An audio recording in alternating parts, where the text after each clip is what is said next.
Começa agora o programa Transição, a visão espírita para um novo tempo. Hoje o tema Educação.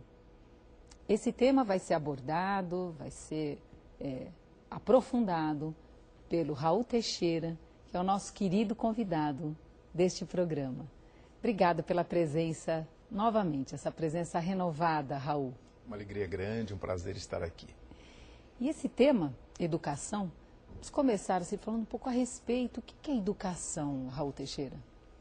O sentido etimológico de educar é, em verdade, você identificar as qualidades de alguém para fazer as correções devidas, ou ratificar, ou retificar, ou complementar. Então a ideia de educar é extrair. Por isto nós aprendemos já com Santo Agostinho, nas páginas do Evangelho segundo o Espiritismo, que os pais deveriam observar seus filhos desde o berço, a fim de observar-lhes as inclinações. Essa é a ideia do extrair, do puxar para fora, de saber o que é que essa criança, que esse filho carrega por dentro, para que somente então se possa fazer um projeto, um programa educacional para ele. Então, quando se inicia, quando uma mãe chega e pergunta, quando eu começo a educar o meu filho? A educação começa, ou deveria ter início, tão logo o casal ou a mãe tivesse consciência de que carrega em si um outro ser. Porque nós começamos o processo de educação dos nossos filhos, vamos começar por eles, a partir do ventre. Como nós sabemos que nossos filhos são espíritos e que a reencarnação começa quando se dá a vinculação dos gametas, quando se junta o espermatozoide e óvulo e surge a célula ovo ou zigoto, o espírito é atraído a essa ligação por essa energia que nasce dessa junção de espermatozoide e óvulo. O espírito é atraído magneticamente para esse conjunto e, a partir daí, por um processo automático, começa o processo propriamente da produção do corpo, do embrião, do feto, o surgimento dos blastos, que vão determinar os tecidos ósseo, muscular e neurológico, etc.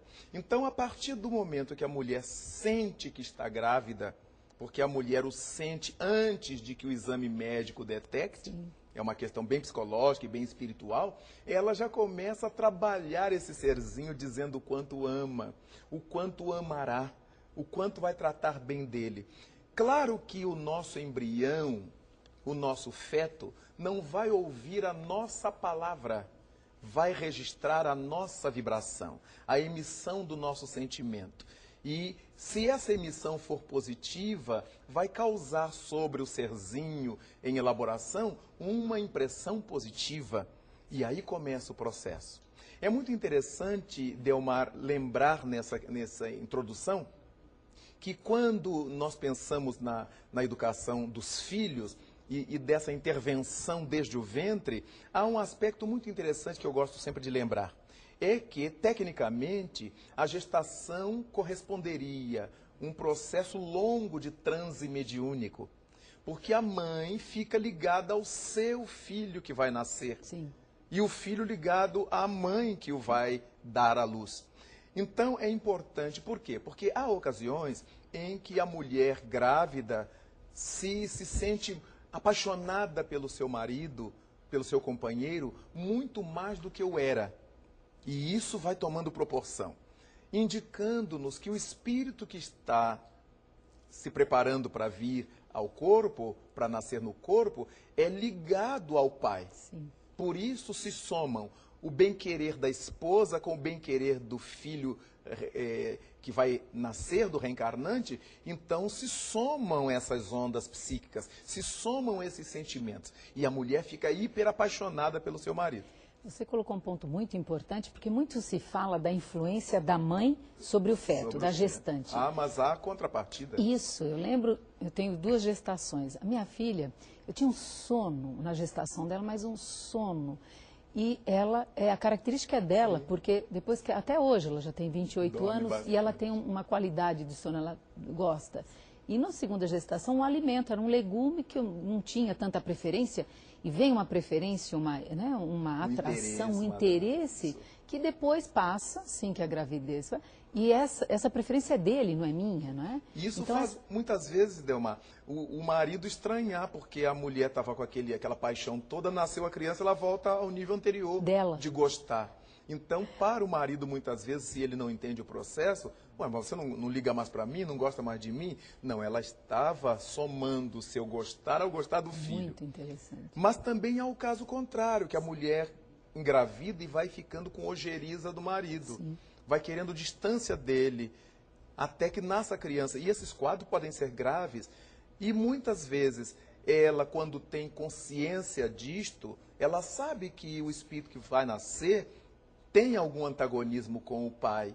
E pode começar o processo educativo desde aí.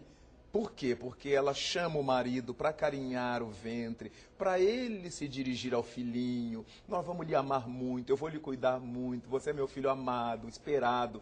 E isso vai trabalhando na consciência inconsciente do reencarnante, para que quando nasça ele tenha simpatia pelo pai ou diminuído o grau de antipatia. Para quem conhece as questões espiritualistas e particularmente a proposta espírita, esse conhecimento é fundamental. Porque é desse filtrar do espírito, a mãe filtrando as emissões do reencarnante, que nascem os desejos a que você se reportou. Só que, como em qualquer transe mediúnico, que o médium pode interpretar mal e transmitir mal aquilo que o espírito está passando, a mãe também. Ela pode fazer uma leitura diferente ou mesmo equivocada daquilo que o reencarnante está passando para ela. Então surgem desejos estapafúrdios, desde desejo de comer terra, sim, entendeu? A comer frutas exóticas numa época que não existe. Sim. E no seu caso de comer determinado legume e depois passou.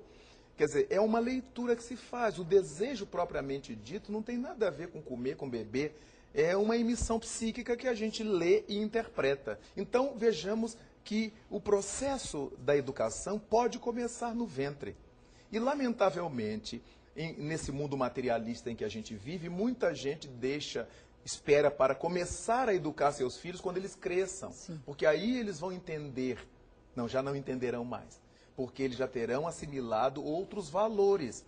Os valores do mundo, os valores das mídias, os valores do mundo em geral. Quando essa emissão que se faz desde o embrião, o feto mental, já vai trabalhando a alma dos filhos.